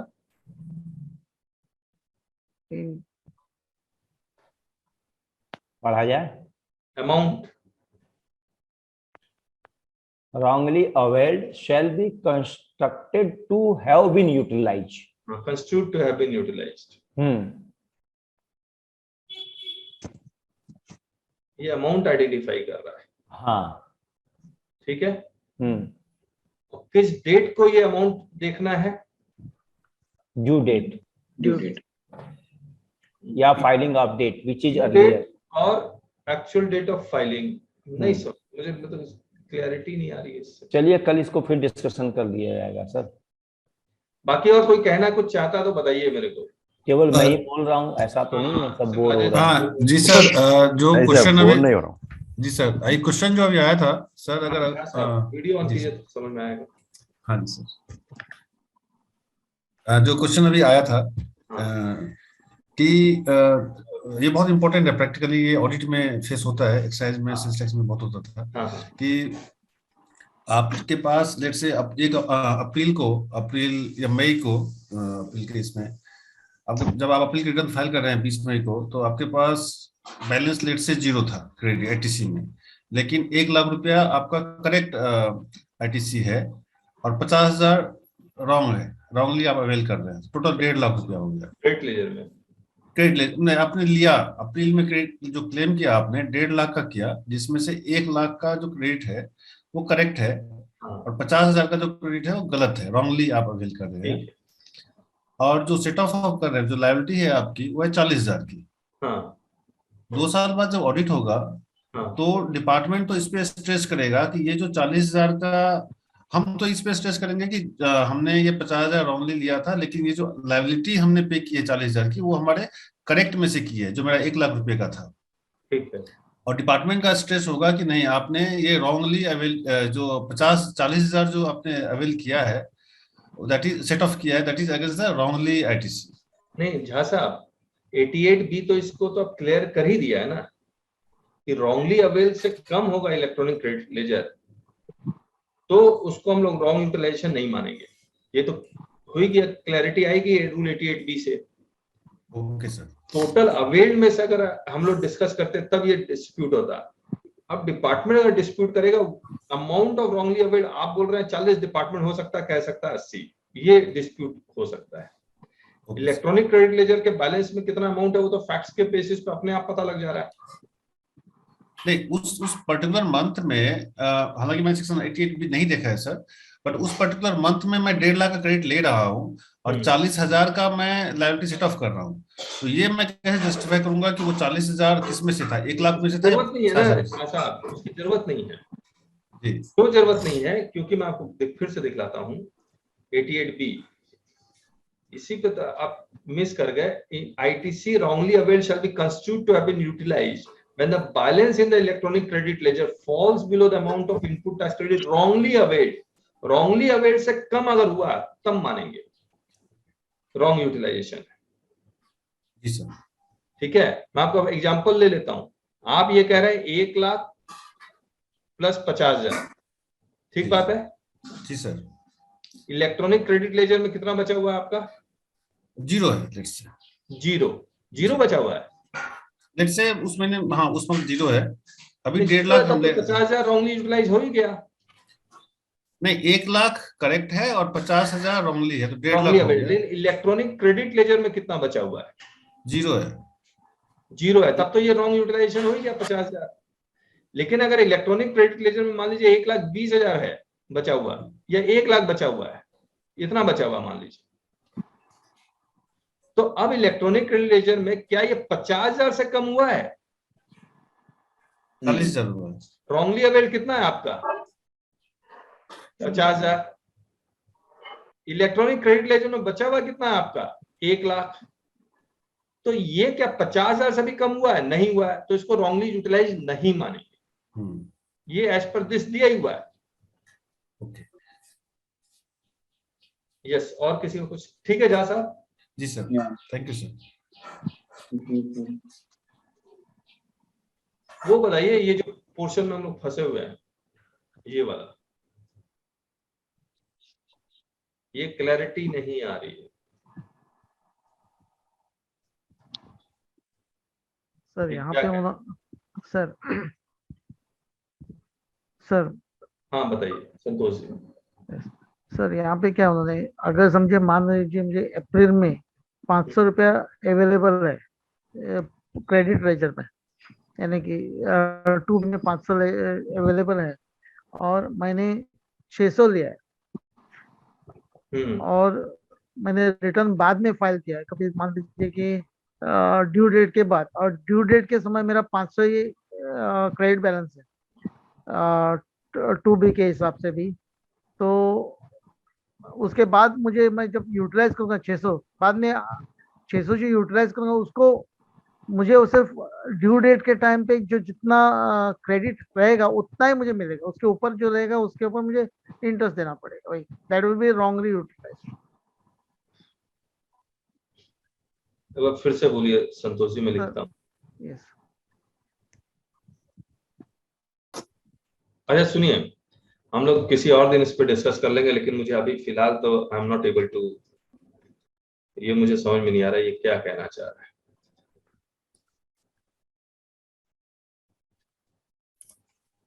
और इस पे उन्होंने कोई सर्कुलर भी नहीं निकाला, ना एग्जांपल्स निकाला, इसको कैसे करना है कैलकुलेट। चलिए सर यहाँ पे मैं थोड़ी एक बात बोलूंगा कि अभी समझिए आपने मई के रिटर्न्स में आपने अप्रैल का सेल बता दिया, और एक्चुअली आप मई के इसमें 3B में, ठीक है, तो आपने अप्रैल का दिखा दिया, और आपको अप्रैल में आपका ITC था मान लीजिए 400 रुपया, और आपका मई में और एक 300 रुपये आ गए, और आपकी लाइबिलिटी उसकी वजह से आ रही है कि 700 रुपये, और आपने मई का भी यूटिलाइज करके उसको पे कर दिया, तो 300 जो है वो रॉन्गली यूटिलाइज भी हो जाए। क्यों? ड्यू डेट ऑफ अप्रैल के टाइम पे आपको सिर्फ 400 रुपये मिलेगा। चलिए ठीक है, डिस्कस करेंगे। अच्छा, मैं ना रिफंड का कोई क्वेश्चन डिस्कस नहीं कर रहा हूँ आपके साथ, लेकिन मैं कुछ और डिस्कस करना चाह रहा था। ये एक सर्कुलर है 172/4/2022। इसमें उन्होंने कुछ क्लैरिफिकेशंस लेके आए हैं, उसमें से जो कुछ इंपॉर्टेंट क्लैरिफिकेशन में डिस्कस कर रहा हूँ।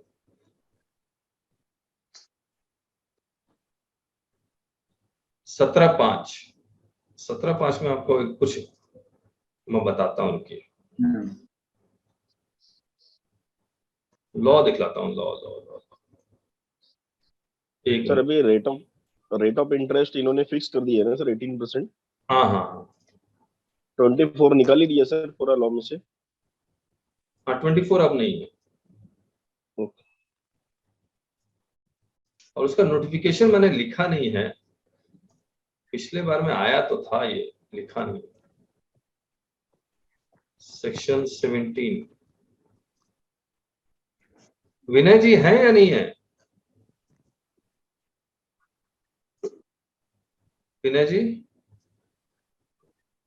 जी सर, विनय जी, आपका कोई इनपुट नहीं आया? देख रहे हैं सर। चलिए ठीक है।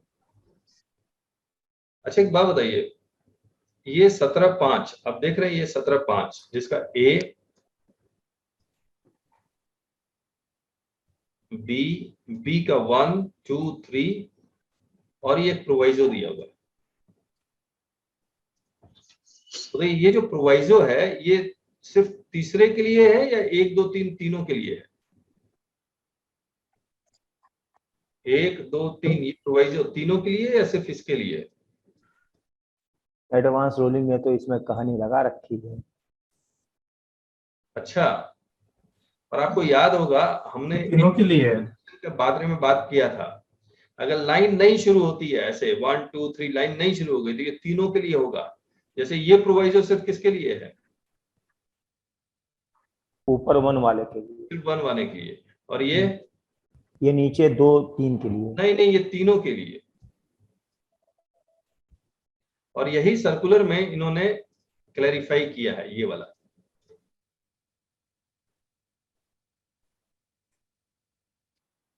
ये देखिए, accordingly it is clarified that the proviso after sub clause 3 of clause B of this is applicable to the whole clause B of subsection 5 of 17। ठीक है? अरे हाँ ना, कुछ तो बोल। हाँ सर, ठीक है। हाँ। दूसरा, एक इनपुट टैक्स क्रेडिट ब्लॉक है leasing of motor vehicles, vessel और एयरक्राफ्ट। अगर मैं मोटर व्हीकल, वेसल और एयरक्राफ्ट के अलावा कुछ और लीज पे लेता हूं तो क्या वो क्रेडिट भी ब्लॉक है क्या हमारा? जब लिखा ही नहीं है तो नहीं है। नहीं है, तो वही क्लैरिफाई कर दिया। इन केस ऑफ लीजिंग, कहां लिखा हुआ है? refers to the leasing this accordingly availment of ITC is not barred under subclause this in case of leasing other than leasing of motor vehicle, vessel और aircrafts। ठीक है? इसके बाद ये आइए, ये वाला, ये तो हमने अपनी क्लासेस में डिस्कस भी किया था आपके साथ, और बहुत अच्छे से डिस्कस किया था, और आपको याद भी होगा। मैं आपको बताता हूं, एम्प्लॉयर और एम्प्लॉय में एक एग्रीमेंट हुआ कि ये इसको सर्विस प्रोवाइड करेगा,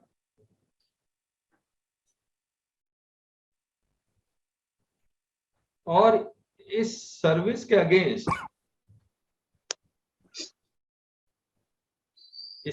अगेंस्ट ये इसको कैंटीन में खाना खिलाएगा और इससे 2 रुपए लेगा। क्या इस 2 रुपए पे जीएसटी लगेगा?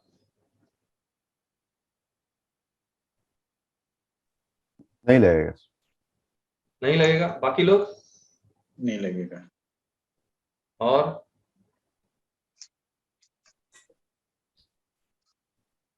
क्या ये किसी एक्ट के तहत मैंडेटरी है कि हमको खाना ही खिलाना है?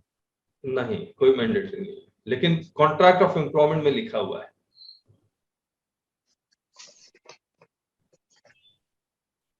लेकिन 2 रुपए तो ले रहा है ना। हाँ, 2 रुपए ले रहा है। अब देखिए शेड्यूल 3 में जो लिखा हुआ है कि एम्प्लॉय जो एम्प्लॉयर को जो सर्विसेज प्रोवाइड करेगा वो नो एग्जाम्प्ट है। हाँ, नो सप्लाई है। लेकिन कॉन्ट्रैक्ट ऑफ एम्प्लॉयमेंट में लिखा हुआ कि एम्प्लॉय अगर आप उसको ये सर्विस प्रोवाइड करते हो, एम्प्लॉयर उसके बदले में बहुत कुछ देगा परक्विजिट और चार्ज करेगा। तो इसका मतलब एम्प्लॉयर सर्विस प्रोवाइड करने लगा।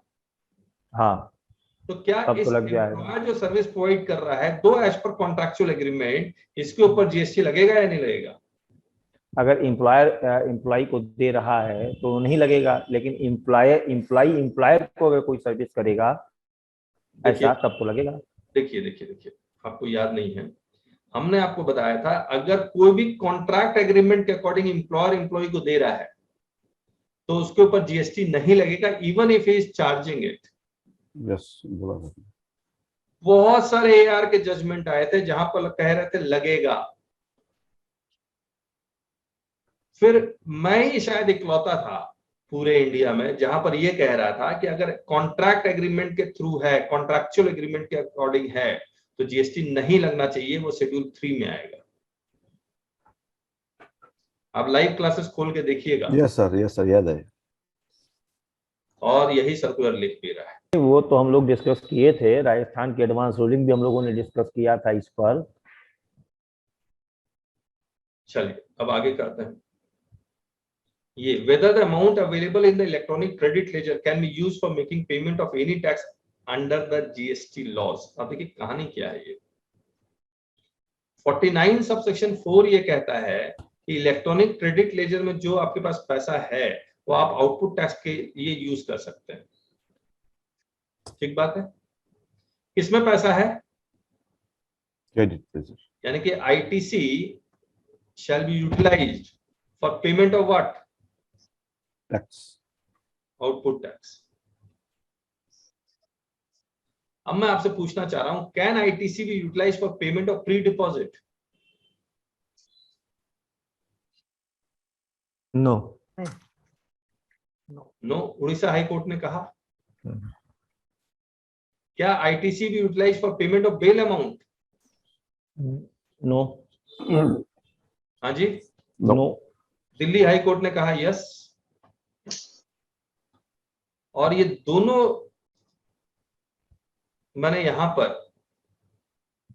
इसका लिंक दे दिया है, इसका लिंक को क्लिक करेंगे तो मास्टर लर्निंग में खुल जाएगा। मैं आपको मास्टर लर्निंग्स भी आपको एक बार दिखला देता हूं।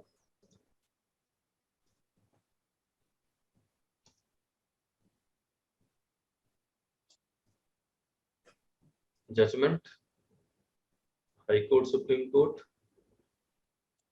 Payment of tax. ये देखिए, payment of pre deposit from ITC not allowed, payment of bail amount from ITC allowed. अब सर्कुलर ने क्या किया? सर्कुलर ने ये सब डिस्कस ही नहीं किया। सर्कुलर सिर्फ ये कह रहा है कि इट इज क्लैरिफाइड दैट कि ITC will be used only for payment of GST. Law में जो टैक्स लायबिलिटी वही आती है।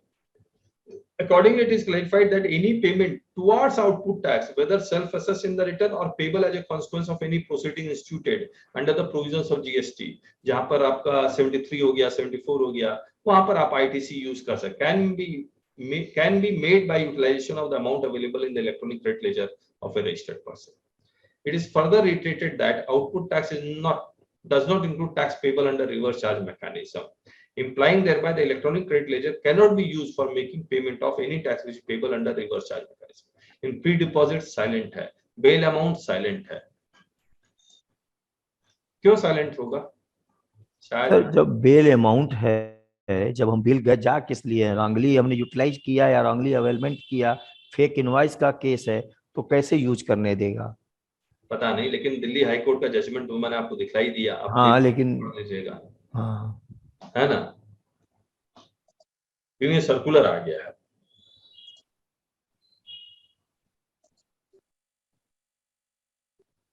अब देखिए, whether the amount available in the electronic credit ledger can be used for making payment of any liability other than tax under the GST law। अब देखिए यहाँ पर लिख रहा है other than tax under the GST laws।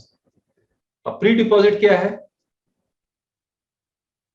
Deposit तो sir GST law के अंदर है, अपील डिस्प्यूटेड टैक्स है ना। हाँ डिस्प्यूटेड टैक्स है, लेकिन है तो जीएसटी लॉ के अंदर ही ना।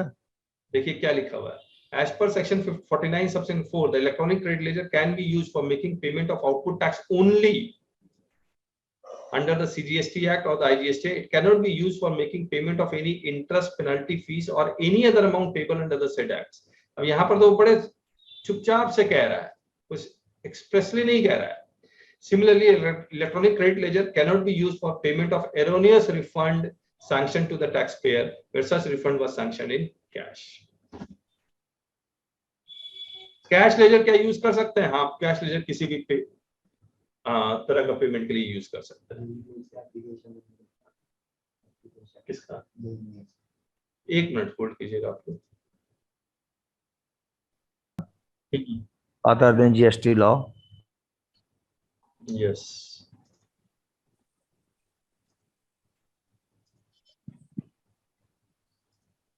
चलिए. इलेक्ट्रॉनिक कैश लेजर से सब तरह का पेमेंट हो सकता है. ठीक है. और एक इंपॉर्टेंट जो है शोकॉज नोटिस का आया था.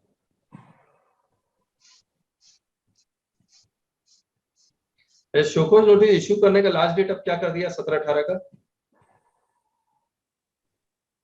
नवंबर 23 कर दिया शायद. अब देखिए, शोकॉज 17/18 का एनुअल रिटर्न का ड्यू डेट था 3, 5 या 7 फरवरी. ठीक है. 3 फरवरी इन स्टेट के लिए था, 7 फरवरी इन स्टेट्स के लिए था, और 5 फरवरी इन स्टेट्स के लिए था, 7 फरवरी इन स्टेट्स के लिए था. अब इसमें 3 साल जोड़ देते या 5 साल जोड़ देते. अब इन्होंने 73 में जो चेंज किया, सेक्शन 73, 74 में चेंज नहीं किया, याद रखिएगा. 73 में अब इन्होंने 17/18 का शोकॉज नोटिस का ऑर्डर पास करने का ड्यू डेट क्या कर दिया? 30 सितंबर 2023. ठीक बात? हेलो. Yes sir. जी. अगर एरोनियस रिकवरी करनी है, रिकवरी ऑफ एरोनियस रिफंड है, तो 2025 कर दिया. 2 साल एक्सक्लूड करना है इसको, कोविड पीरियड. अगर आउटपुट टैक्स लायबिलिटी की रिकवरी है तो 30 सितंबर 2023 है. रिकवरी ऑफ एरोनियस रिफंड है तो 2025 तक है. एग्जैक्ट डेट में ड्यू डेट से निकालना होगा. 5-7 जो फरवरी है, वहां से 2025, वहां से 2 साल जोड़ेंगे तो यहां से 3 साल प्लस 2 साल और एक्सक्लूड कर देंगे तो पूरा का पूरा 25 में आ जाएगा. और सिमिलरली अगर आपको एप्लीकेशन फाइल करना है, एप्लीकेशन फाइल करने की लास्ट डेट क्या है? 2 years from the relevant date है. उसको भी एक्सक्लूड करके इन्होंने 2 साल और एक्सटेंड कर दिया है. ठीक है. उन्होंने कोई डेट बीच में कही है कि इसके बीच का है तो उतना पीरियड एक्सक्लूड होगा. यस. बस हो गया. इस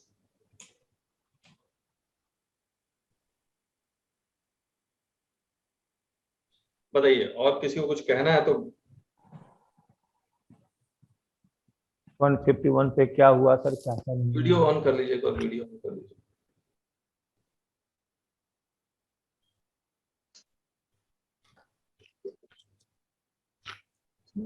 लेटा हुआ हूँ सर. राजेश जी कोई इनपुट नहीं आया. बदामी जी. मैंने तो सर आपको बता दिया था ये करना है, बट मैं लिख नहीं पाया. कारण ये कि खुद बीमार ही हूँ. अच्छा. बदामी जी अनम्यूट कीजिए एक बार. हाँ, आपके तरफ से कोई इनपुट नहीं. मौलिन जी की तरफ से भी कोई इनपुट नहीं. पहले बदामी जी बताइए. Sir, I am listening the entire amendment, whatever you are explaining, sir. Actually, we are very new to this. I'm understanding all the basic concepts, sir. Got it. Vinay ji unmute कीजिए. अनम्यूट कीजिए विनय जी, आवाज नहीं आ रही है आपकी.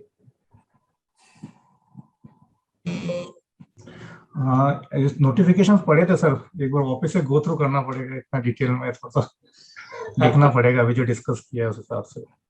डिटेल डिस्कशन है या नहीं है सर? तो ये एंगल से पढ़े नहीं थे इतना डिटेल. अंग्रेजी से हिंदी अनुवाद हो रहा है. तभी समझ में आ रहा है सर. हाँ, ये आप देखिए, कुछ वहां पर हम ही लोग अटक गए. रॉन्ग यूटिलाइजेशन समझ में नहीं आ रहा है वो है क्या. Correct sir.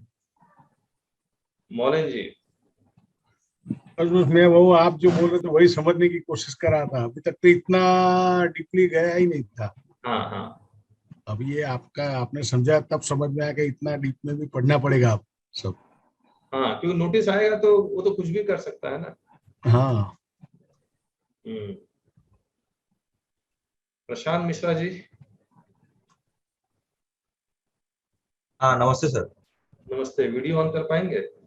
सर पता नहीं क्यों मैं वीडियो ऑन कर रहा हूँ बट विजिबिलिटी नहीं आ रही है। अच्छा कोई बात नहीं। सॉरी मैं आज लेट ज्वाइन किया सर बट मुझे लगता है कि मैंने काफी कुछ मिस कर दिया। तमिलनाडु के एक असिस्टेंट कमिश्नर भी ज्वाइन करने वाले थे, वो भी ज्वाइन नहीं किया उन्होंने। खैर, वसंत जी वीडियो ऑन था आपका? हाँ वीडियो ऑन। बताइए बताइए, इनपुट दीजिए। क्लास सर बढ़िया से बाकी जो पूछना समझ में नहीं आया तो पूछा मैंने आपसे जो क्वेरी की थी। आवाज कम आ रही है वसंत जी आपकी। हेलो। हाँ हाँ सर, एक दो क्वेरी की थी मैंने बीच में आपसे। एक मिनट। हेलो। हाँ कहिए क्या कह रहे थे? नहीं सर, वो रूल 88 जो था ना, मुझे थोड़ा कंफ्यूजन था, तो मुझे गो थ्रू करना पड़ेगा, तो मैं आपसे पूछा था वो। मतलब सारी रिस्पॉन्सिबिलिटी मेरी नहीं है, याद रखिएगा, आपकी भी है समझने की और समझाने की, है ना? अगर अंग्रेजी से हिंदी अनुवाद किया होता तब तक तो कंप्लीट हो चुका होता। चलिए, कितने लोगों ने ये पहली बार सेशन ज्वाइन किया है? झा साहब? ने पहली बार किया सर। हाँ, दुबे जी भी पहली बार कर रहे हैं? प्रदीप दुबे जी?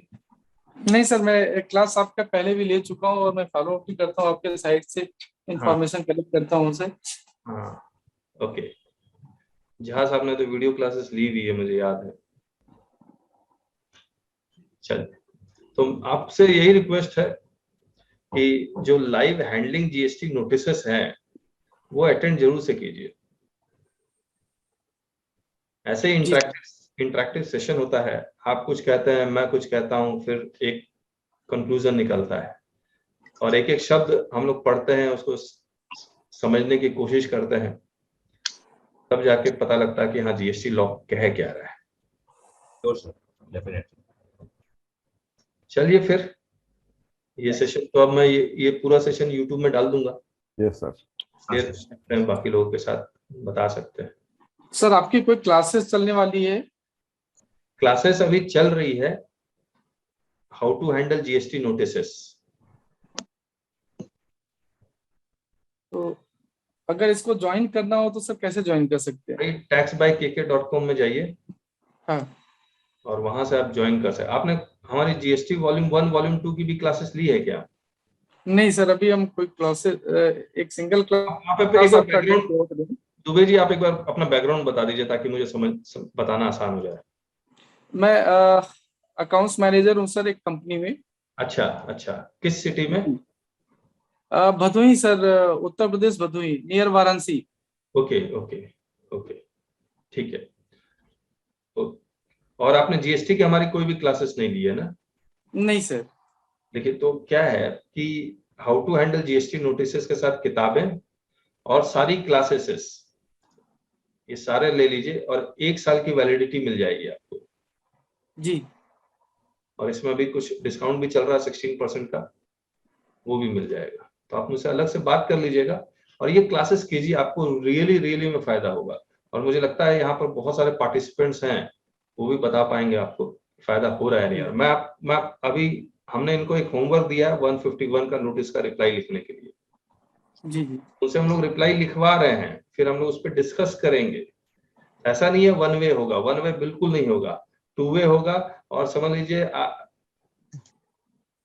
मैं अपना वो टीचर तो नहीं कह रहा हूं, लेकिन 5-6 में जैसे बच्चों को नहीं बताते हैं वैसे करना पड़ेगा रिप्लाई सिखलाने के लिए, नहीं तो सीख ही नहीं पाएंगे।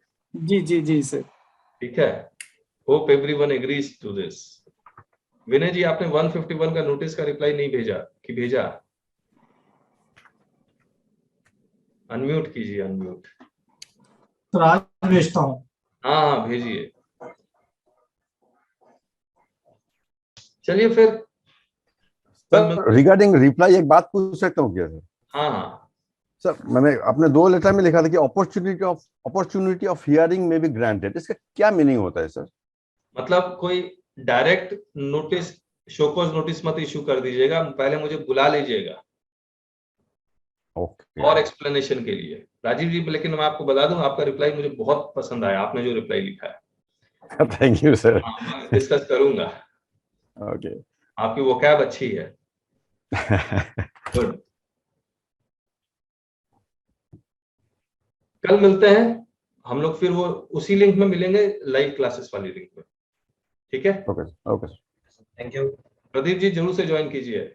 जी सर, जी sir. Okay then, okay, bye bye. नमस्ते सर। नमस्ते।